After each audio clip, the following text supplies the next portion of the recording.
여러분 반갑습니다. 여러분의 멘탈 전도사 천마쌤입니다. 지금 장은 다 끝났죠. 벌써 이제 오후 늦은 시간이고 한번 살펴보도록 하겠습니다.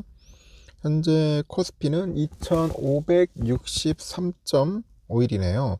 코스닥은 743.31. 둘 다 시간이 지나다 보니까 미끄러지더라고 쭉 빠졌습니다. 오늘 뭐 트럼프 된다고 하니까 결국은 주가가 흘러내리는 그런 모습을 보여줬다 보시면 되겠습니다. 좀 안 좋죠. 외국인들이 한 1076억 매도했고 기관이 18억 정도 매수했네요. 개인들은 70억 정도 매수했습니다. 오늘 삼성전자는 0.5% 빠지고 하이닉스가 1.3% 올랐네요. LG엔솔이 7% 빠졌습니다. 현대차 3.9, 우선주 1.7, 기아가 2% 빠지고 네이버 0.7, 포스코홀딩스 5%, 고려아연 2.5, 2.1% 이렇게 빠졌습니다. LG화학 그 SDI 5%대 빠졌어요. 시총이 저 밑으로 내려가네요 보니까. 하여튼 오른 종목은 뭐 삼바 정도, KB금융, 신한지주 3% 올랐습니다. 금융주들이 좀 강세를 보이더라고요. 금융주 강세를 보였고 2차전지, 반도체, 자동차 안 좋아요. 지금 안 좋습니다. 코스닥도 1.13% 빠졌는데 외국인들이 613억 정도 매도를 했고 개인과 기관들은 좀 샀습니다. 알테오젠이 2.7%고 리가켄바이오, 휴젤, 클래시스, HPSP 올랐습니다. 휴젤이 9.9% 올랐네요. 오늘 에코프로비엠 8.6%, 에코프로 7.6, HLB 2% 빠졌습니다. 2차전지 섹터는 거의 뭐 초상집 분위기로 가는 것 같습니다. 뭐 반도체 섹터도 안 좋고 특히 2차전지가 상당한 큰 충격을 받았다 보시면 될 것 같아요. 트럼프 우세 때문에 이거 환율이 또 치솟습니다. 환율. 미국 대통령 선거 개표가 아직 진행 중이지만 그 펜실베니아 등 이 경합주에서 도널드 트럼프 전 대통령이 우세하다는 소식이 속속 전해집니다. 그러다 보니까 원달러 환율과 시장금리가 전반적으로 올랐어요.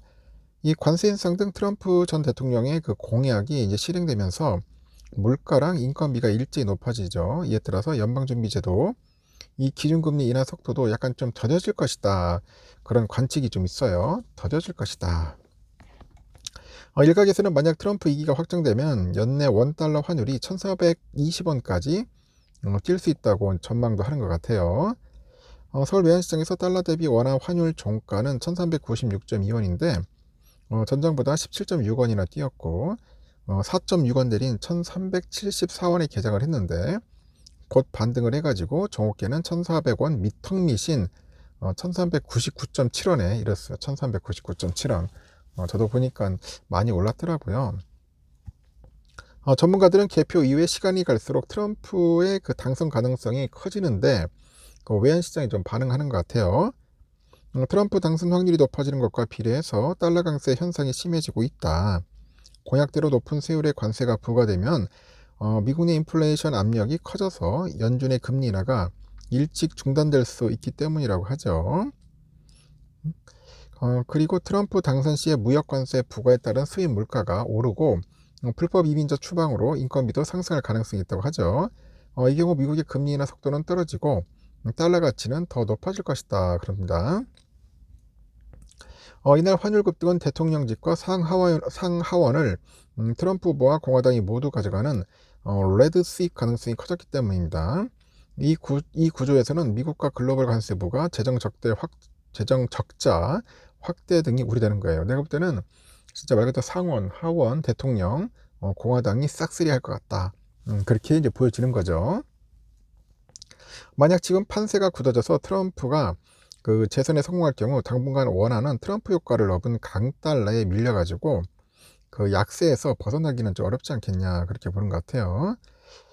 그리고 레드 수입이 현실이 되면 이 중국과의 갈등이 심해져 가지고 수출 의존형 국가인 한국에는 타격이 좀 불가피하겠죠. 그러다 보니 환율이 1,400원을 넘어서 1,420원까지 오를 수도 있어요. 원달러 환율 범위의 그 하단을 1360원, 상단을 1420원까지 내다보는데 내년 상반기는 1330에서 1400원 정도 이 범위에서 움직이다가 평균 1360원 선을 유지할 것으로 보는 것 같습니다. 기술적으로는 1,400원 부근에서 시장의 저항이나 당국의 일부 개입 등이 있을 수 있지만 달러 인덱스가 106.5까지 추가 상승 여력이 있는 만큼 환율 상단 예상치를 1,420원까지 열어내야 할 것이다. 그런 이야기도 있습니다. 관측대로 트럼프가 이제 집권하면은 국내외 금리는 전반적으로 상승 압박을 받을 것 같아요. 특히 기준금리의 경우 연준이나 한국은행이 모두 지난 3분기에 인하와 함께 피벗에 나섰는데 금리 하락기에도 떨어지는 속도가 더뎌요. 극단적으로는 조만간 하락 기조가 끝날 수도 있다. 그런 거죠. 트럼프의 공약대로 고율의 관세가 내년 하반기부터 도입되면 인플레이션 우려에 따라서 연준도 기준금리를 상반기 1, 2차례 인하한 뒤에 조기 종료할 가능성이 있어요. 미국의 금리 인하 속도가 더뎌져서 연방 기금금리 기준으로 내년 상반기 말에 4.5%, 내년 하반기 말 4.25% 정도까지 내려가는데 그칠 것이라고 하는 거죠. 이미 트럼프 당선 유력 소식만으로도 오후 2시 서울 채권시장 보니까 3년 만기 국고채 금리가 2.95였죠. 전거래보다 3.5bp 올랐습니다. 10년물은 3.119%, 30년물 2.931%좀 올랐습니다. 28일 열리는 한은의 금융통화위원회 통화정책 방향 회의에서 기준금리가 인하될 가능성도 그만큼 줄었다는 거죠. 연준의 통화 완화가 늦어질수록 현재 1.75bp에 1.75%에 이르는 두 나라의 금리 격차를 고려할 때 한은이 미국보다 더 빨리 기준금리를 낮춰서 차이를 벌리기가 어렵기 때문이라고 합니다. 원론적으로 달러와 같은 기축통화가 아닌 원화 입장에서 기준금리가 미국보다 크게 낮아지면 더 높은 수익률을 쫓아서 외국인 투자 자금이 빠져나가고 원화 가치가 떨어질 위험이 커져요. 당장 오는 6일, 7일 열리는 FOMC에서 기준금리가 시장의 예상대로 0.25% 또 낮아져서 한미 격차가 1.5% 정도 좁아질지 아니면 이번 대선 결과의 영향으로 금리와 격차가 동결될지 주목이 됩니다. 더구나 트럼프 당선 이후 실제로 원달러 환율이 1,400원을 넘어서면 한은으로서는 그 외환 리스크 탓에 추가 금리 인하를 더 망설일 수밖에 없는 그런 처지를 갖게 되는 겁니다. 하여튼 상당히 안 좋다. 지금 진짜 트럼프가 되는 바람에 더 이상 또 꼬이게 되는 것 같습니다. 하여튼 오늘 삼성전자는 56,300원까지 빠지다가 그래도 오후에 낙폭을 줄여서 57,300원까지 다행히 좀 줄였습니다. 오늘 보니까 외국인들이 좀 많이 팔았어요. 한 165만 주 정도 팔고 매수됐지만 아직까지 외인들의 매도세가 상당히 강하다는 것을 볼 수 있고 외국인들 260만 주, 기관이 47만 주 이렇게 매도를 했습니다. 금투가 한 46만 주 되네요. 개인들은 샀습니다. 오늘 사고. 하여튼 외국인들이 오늘도 신나게 팔았습니다.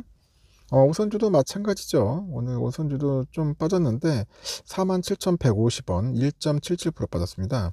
47,000원이 지지였는지 지지하면서 약간 올랐지만 오늘도 많이 빠졌다.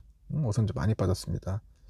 JP 애들이 많이 팔았네요. 30만, CT 73,000 매도를 했습니다. 그리고 외국인들이 74만 6천 주 엄청나게 팔았네요. 그리고 기관 애들 좀 사고 개인들이 71만 주 정도 매수했습니다. 이렇게 해서 오늘은 삼성전자도 힘들었다. 상당히 힘들었습니다. 이번 한 주는 상당히 좀 스펙타클한 변동성 있는 그런 모습을 보일 것 같습니다. 참고하시기 바라고 여기까지 하겠습니다, 여러분. 저녁 맛있게 드세요.